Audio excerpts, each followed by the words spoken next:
I will say that Jay Powell will not be happy. I will say he's starting to get a little bit nervous.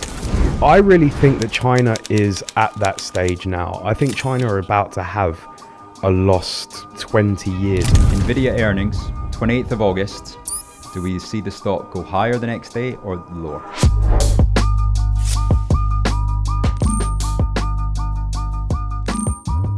Welcome to the Market Edge, our monthly show where we talk through our trades and ideas, what's gone wrong and what hasn't. Yep, we're here to give you our chart of the month, the most important chart for the next 28 days, and also give you an insight as to what we think the most important events that you have to pay attention to will be. And why is it worth listening to us? Well, being British, we don't like to blow our own trumpets, but Rich became one of Credit Suisse's youngest ever directors at the age of 30, as their head of equities emerging markets. Prior to this, McDonald spent 3 years as a junior fund manager for one of Europe's top hedge funds during the financial crisis. David's been a big name in the retail trading industry for 10 years and worked in fintech while trading his own funds and running a research firm.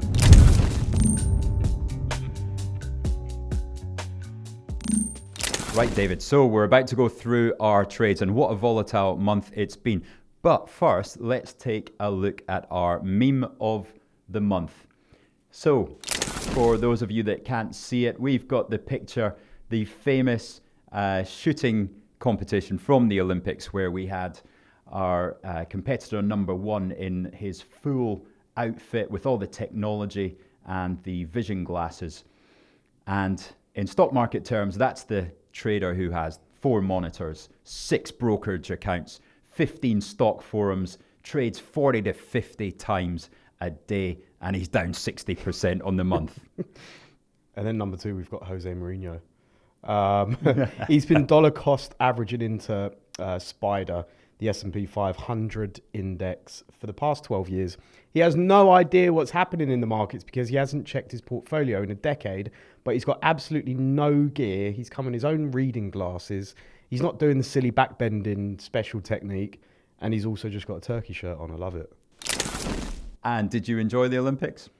I didn't really watch any of it. I watched one bit of the weightlifting. Too busy trading 60 times a day. Well, maybe 70. But no, I didn't really watch that much of it, to be fair. Weightlifting was good, but you know, I think from this perspective, it's kind of a great encapsulation of simplicity versus complexity, and maybe what retail traders should do and shouldn't do. Completely depends on your perspective, of course. That's it, and we'll run through what caused that volatility shortly. However, I would say in this second scenario, you know, doesn't even know what the carry trade and the events that happened there in mid-August. But if you look at the bounces that we've had since, NVIDIA's up 30% from its lows in 1 week. Bitcoin's up 25% from its lows in 1 week. It's just absolutely staggering. So why don't we go on to the reason why we've had such bounces and such horrific moves down in the first place? Well, I think it was one of the biggest volatility blow-ups that we've ever had, but I think it's not really stuck around. So it's not been called that, you know, not like previous events, you know, when we had COVID, when we had Volmageddon back in 2018, financial crisis. These were all quite sticky volatility events, but the market's just really, really bounced back. It's really resumed its previous path nice and quickly. There's probably going to be sticky paths ahead, but right now it looks quite healthy. And I think this takes us down to where we are, David. You, the eternal bull, and me, the eternal overly cautious bear. Of course, it hasn't worked, as we've seen with our Turkish shooter here. You know, he's the one that's had a fantastic performance, been dollar cost averaging into SPY. I'm the one that's probably missed out on a lot of that performance because I have been way too cautious for the past 3 years. Just waiting for the economy to slow and respond to the interest rate increases that we've had. For me, I think we're really getting to that point where this time lag of the large interest rate increases that we've seen are starting to come through. So we've had a Home Depot profit warning just in the last few days.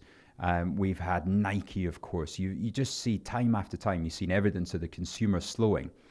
And, how does that fit into your bull thesis going forward? Well, I think the most important thing about markets these days is the level of liquidity that we're constantly at. I think the amount that central banks have done over the last 10, 15 years has really contributed to a brand new baseline. And the expectations and psychology of the market is, even if we do start to get bad data, what's going to happen around the corner is QE, lower interest rates. They're going to be ultra responsive to asset price decreases. We saw it over COVID, and if, for example, the dollar starts to find shortages, which tends to precede most crises, then that tends to be when the Fed acts, or at least when other central banks act with dollar liquidity swap lines and things like that. There's a requirement these days for central banks almost to act really, really quickly. And I think that's so important in the psychology of the everyday investor these days.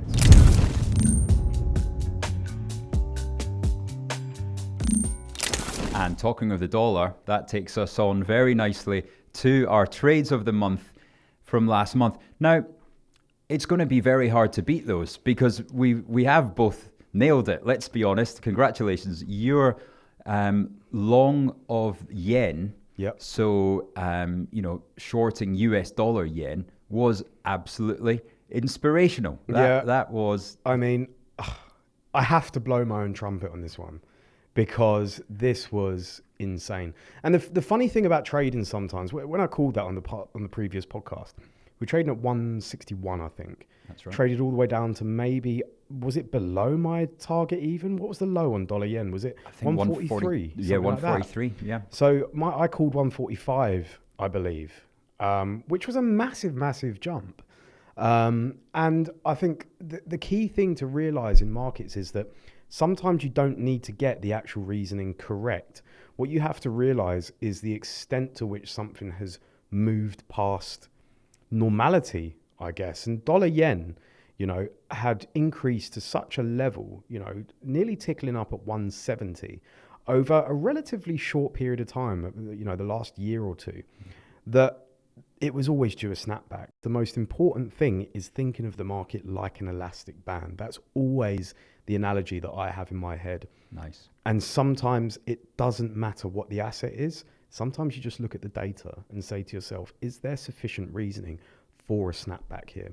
That tends to be where the home run trades come from. Absolutely right. And also the home run on the way down, my trade of the month obviously being short NASDAQ. NASDAQ, great stuff. Again, not quite for the reason that panned out, but we woke up on that Monday morning and just had that shock factor of the down 12% on the Japanese markets with the big move in the yen. And of course, the NASDAQ was dragged down with that. However, looking forward now, okay, because that gave us all the opportunity, even the likes of gold dropped on the back of it. And I found myself, the first thing I wanted to do was raise cash by selling positions that hadn't sold off. I wanted to raise cash to then invest into the market that, NVIDIA down 25%. I definitely wanted to get involved in some of that. Bitcoin down at 50,000. I thought that was one of the best opportunities we've seen in Bitcoin for a while. So I sold my British American tobacco shares. I sold my gold. I sold my US treasuries. So you can also see that things that have absolutely nothing to do with Japan or, people aren't leveraged long of British American tobacco, you can see why they also sell off to come into the asset that's cratered. I think both of our trades come down to the fact that it's kind of like, do you want to be right or do you want to make money? And at the end of the day, that is exactly the mindset that traders need. You can see all of this macro analysis online and all of this stuff. No one cares about your reasoning if you're not able to monetize your actual position. And at the end of the day, that is all that matters as a trader. And that's great for those of you who are listening, who are maybe new to trading or relatively inexperienced at trading. Managing your risk is the ultimate number one that I think both of us, the advice we give is to have the discipline And in shocks like in the last few weeks that we've seen with the yen carry trade and the volatility, then managing that risk is everything, isn't it? Absolutely. Have the risk managed so you can stay in the market to actually get those home run trades. I think that is absolutely paramount. You probably know it from your experience that most of the P&L, or most of my P&L anyway, comes from a handful of trades a year. It doesn't come from trading daily because that's ridiculous. Yep. It comes from a few really, really core positions. And being able to be alive to manage and to actually action those core positions is so vital. Absolutely the most important thing. That's right.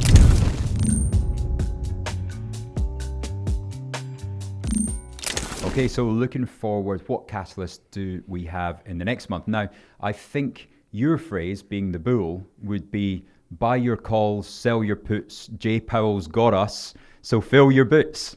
I think after today's CPI, it was relatively in line, wasn't it? We're basically priced for a 25 basis point cut, and it was very interesting looking at interest rate futures, at how they'd really, really overpriced the cut about a week ago, I'd say. An emergency cut even.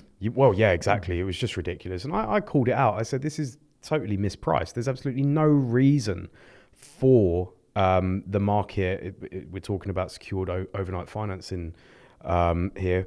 There's absolutely no reason for that to have increased to the level it had. And it's sold off a little bit now. I think it's trading about 95-ish, between 95 and 95.25.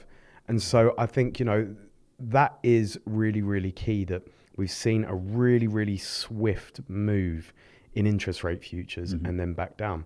So I think from that perspective, looking forward, the CPI has basically nailed on the 25 basis points cut. And Jerome Powell is probably laughing because we're seeing the volatility just smooth out, because the market is very assured actually on what the Fed is going to do. I think the market's been very sure on what the Fed's going to do for a good while now. And if we want to talk about a story, we can talk about the Jerome Powell story, because I think he's been fantastic in terms of guiding the market as to what the Fed is going to do. And of course, we do have Jackson Hole coming up in the near future, 22nd to the 24th of August. And I think that is going to be key, because that's where we're going to see the transition that Powell makes from having or requiring this confidence that inflation is going to return to its target. I think that confidence level will have been reached now. Or he's going to say that the balance of risks now outweigh the confidence that needs to see inflation return to target. The balance of risk now shifts towards watching unemployment, because of course in the last jobs report we had unemployment reach the high level of 4.3%, which is way above their prediction for where it would end 2024 at. So I'll take the other side of your bull call.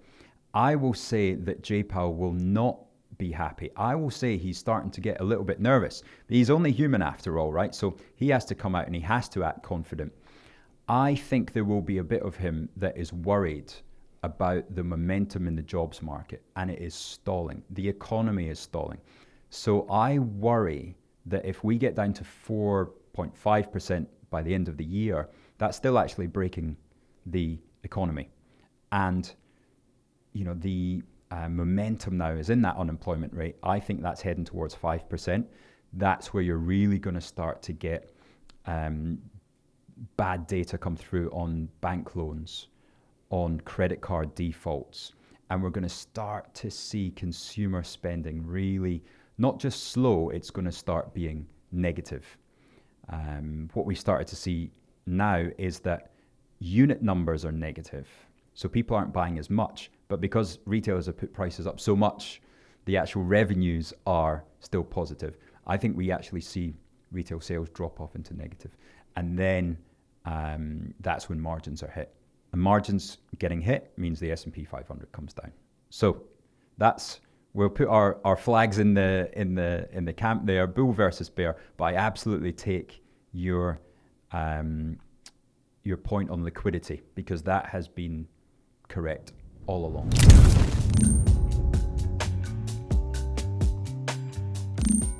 Right, so moving on to our chart of the month then. David, what have you brought in for us today? Chinese government 30-year bond, purely because their yields are at literally decade lows. Well, longer than that, actually. This chart doesn't even go far enough back. This chart is from Bank of America, Bank of America's flow show. And I really think it's identifying the state that China is in currently. There's not actually been that much chatter about Chinese economics recently, mainly because people are concerned that the data isn't actually real. Of course, that's always a concern. But I think because there's been no specific blow-ups, we've had the property issues, which have been contained politically, very much politically, not so much economically. From what I understand, there are considerable issues going on in China right now internally. Right. There's been, 15,000 millionaires that have left. I know of FX desks that have been set up purely to get money out of China, legally, of course. But yes, very much set up to facilitate getting yuan into dollars and out, whether it's to the UK, the US, Canada, wherever. Wow. This is happening. And they're making a lot of money, these FX desks as well. And so I think the story of China is really, really tricky. I wrote a piece a couple of years ago before actually everyone else on the Chinese property market, and specifically to do with Evergrande. Yeah, I remember. And this was based on the Chinese working population as part of the thesis actually having started to decrease. So there's actually a turning point that is very, very similar to Japan in 1989 that is going on in China right now with regards to debt, with regards to the property market. Japan had a very, very prosperous in sort of air quotes there, a prosperous property market before the lost decade of the 90s. Yeah. And then, of course, it had the currency crisis in 1998, which is when they kicked off quantitative easing, 10 years or so before everybody else. I really think that China is at that stage now. I think China are about to have a lost maybe 20 years, very similar to Japan. Kicking off from now, we're hearing a lot about the technological innovation coming out of China with driving cars, self-driving cars, electric vehicles, all of this. But this is all very similar to Japan. Toyota, obviously the biggest car manufacturer in the world. And funnily enough, they were actually the first electric car manufacturer that went sort of mass market with the Prius. And there's a lot of very, very similar sort of case studies here with regards to debt to GDP, with regards to demographics, aging demographics. And do you know what the biggest risk to China is right now? Is it population? It's population, but from the perspective that China now has a demographic where the young, who have traditionally been quite wealthy, are now having parents that are moving into retirement age, but both are living for a very long time. So all of that wealth that these younger people have had is now going to have to be transferred to looking after two sets of old age parents. So there's going to be less consumer spending going forward, right? In my view. And this is very, very similar to what happened in Japan. So there's kind of a benefit to having an older population, but when your property market is so decimated and so unequal as well, that creates the massive issue, because rather than having a lot of wealth in more liquid assets, you've got it all stuck in a property market, which when credit dries up, that wealth just dissipates straight away.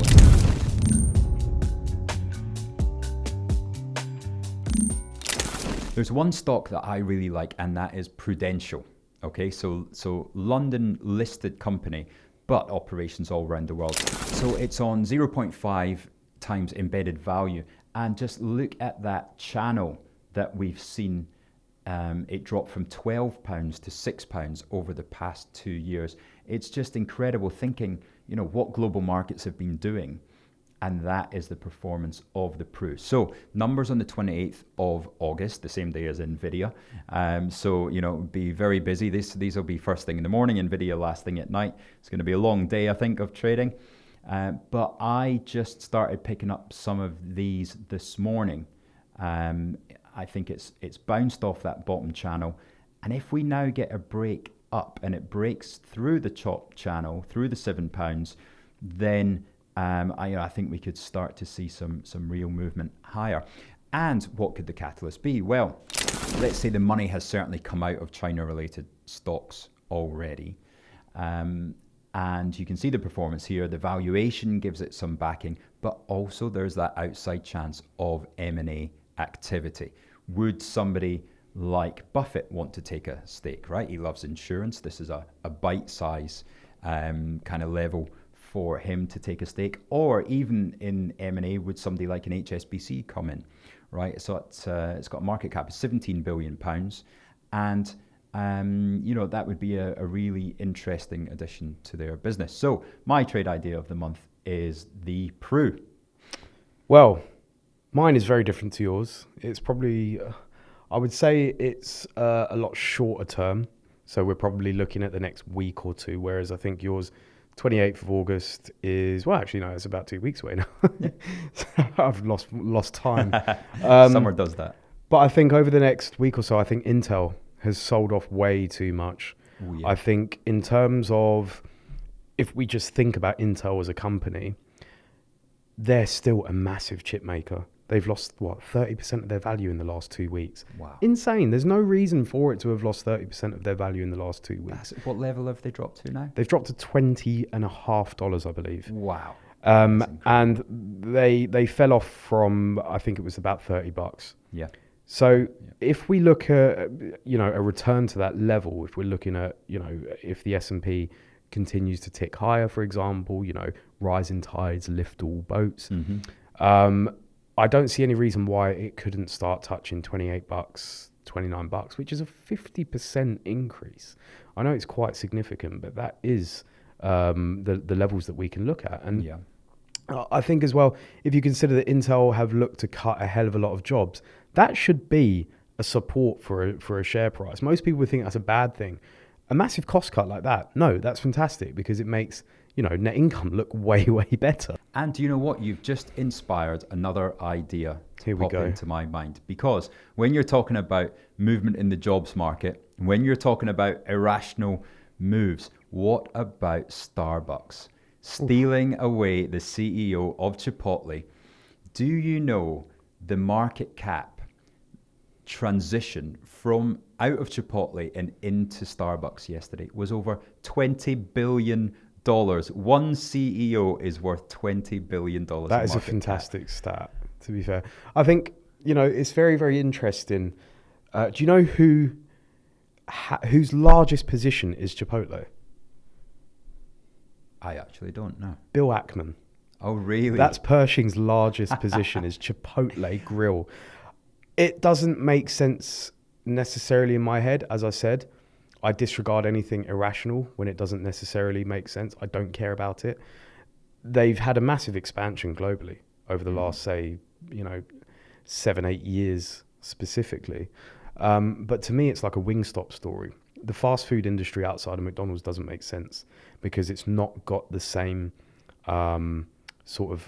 property enterprise as McDonald's, if that makes sense. McDonald's makes sense to me as a stock. I completely get it.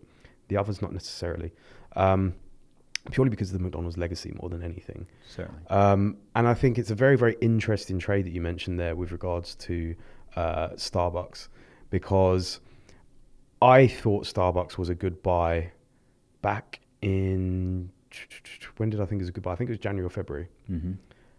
They got smashed by the earnings, didn't they? Yeah. And also coffee increased quite heavily. So I sort of had a hedge trade that didn't make any money. I was long coffee futures and also long Starbucks. Nice. So it was like, I was expecting Starbucks actually to increase in price with price insensitive buyers. But no, that wasn't the case really. And that's what's really interesting with the consumer as a whole is they are becoming price sensitive and they are stepping away from those price increases. But that's not the trade idea. Ah, right. What's the trade idea, That's the Rich? setup. Right. So we saw 20 billion get added to the market cap of Starbucks yesterday. Who's going to be next? Who's going to be the next one who has had an awful performance in the past 12 months, needs to get rid of their CEO, and it's a very well-loved international brand, listed in the US, one of the previous darlings of the US stock exchange, and will go up 20% if they manage to hire the right CEO. I'm talking about the swoosh. Do we have any guesses? Nike. Yes, Nike indeed. Do you know what? I was thinking about Nike earlier today because I was thinking about my next pair of trainers. And Yeah, Nike you do need a pair looking at today's fashion. I shall bite my tongue, Rich. And Nike didn't enter into my head No. at all for my next purchase. They really, really didn't, which is strange because the pair of trainers that I had on were Nike. Yeah. It's a really, really strange brand transition they've had. And I said on LinkedIn that they've kind of lost the culture, which I think they have really, really badly. And I think you're absolutely right. A change of CEO would send the share price up purely on an expectations basis of almost like release of the badness, drawing a line under it. It's in a death spiral. I was in Paris at the weekend to watch the last weekend of the Olympics. And on a Sunday, we decided to go for a hike. And there was 7 of us on the hike, and 5 of us were wearing New Balance, and 2 others were wearing hiking shoes. But there wasn't a pair of Nikes to be seen in the house at all. And that is just incredible transition. 2 years ago, I would have gone and did, have a wardrobe full of Nikes.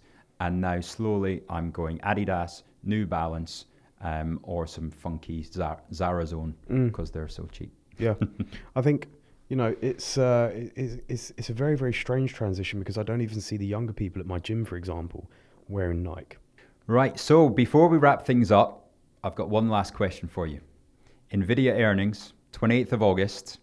Do we see the stock go higher the next day or lower? It's a very difficult question, actually, because I feel like even if the earnings were to go, no, I'm joking, it's going to go higher. It's going to be so interesting because we already know that Blackwell's delayed. We know that they've got a full demand, book of demand there. So what does he come out with? I've seen earnings previews for 6 to 8 cents for EPS for the quarter. $4.95 for the year. $4.95 for the year means that at $110, they're on 23 times earnings. It's great. That's scary. It's fantastic. That stock can definitely go higher. So there you go. There's something we agree on. Versus sector PE as well. And surely we'll drag Intel up. Which is maybe 4 or 5 times undervalued versus sector PE. Yeah. Amazing undervaluation. I think it's going to have another blockbuster. And I've said as well, we are in a stage of disbelief, or at least we're entering a stage of disbelief. I feel like people are very, very connected with the pivot into cuts. Mm-hmm. And they think there's going to be turmoil, as you do. And I just see a stock market disbelief rally into the end of the year. Excellent. Well, everybody, thank you so much for joining us for the Market Edge. Thank you. And we look forward to seeing you next month.